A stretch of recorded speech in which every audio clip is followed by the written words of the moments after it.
Welcome to CEO Money. I'm Michael Yorba. Thanks for joining with us. All right, I'm here with Yoram Solomon. He is a founder, or the founder, of the Trust Building Institute. Yoram, welcome to the show. Thanks for having me, Michael. All right, you have all your books lined up. You've done a marvelous job of working through all of these books.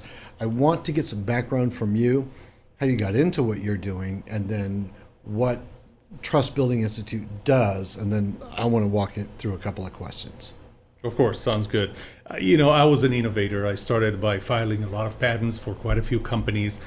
I was fascinated by the process of innovation. I started helping companies after that innovate, create new ideas. What I found was that they create new ideas, it's not enough. That's where they die. They can die in that ideation workshop that I facilitated. When I got to my PhD dissertation, I needed to come up with a topic, and my topic was, why are people so much more creative when they work in startups than when they work in mature companies? I had startups. I sold startups back in Silicon Valley. I had my own startups that I started in my own home.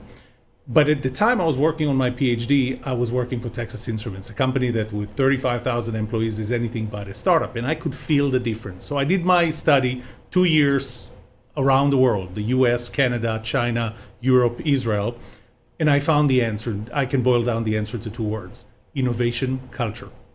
And so I started studying innovation culture. I started helping companies build a culture of innovation. But what I found was, if you look at the first 3 components, the most important 3 components of a culture of innovation: autonomy, accountability, and constructive disagreement, none of this will happen if you don't have trust.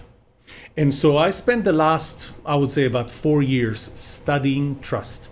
And about 2 years ago, I was at a fork in the road. I had to decide whether I stay with innovation culture. I moved to trust. I asked 20 of my closest friends.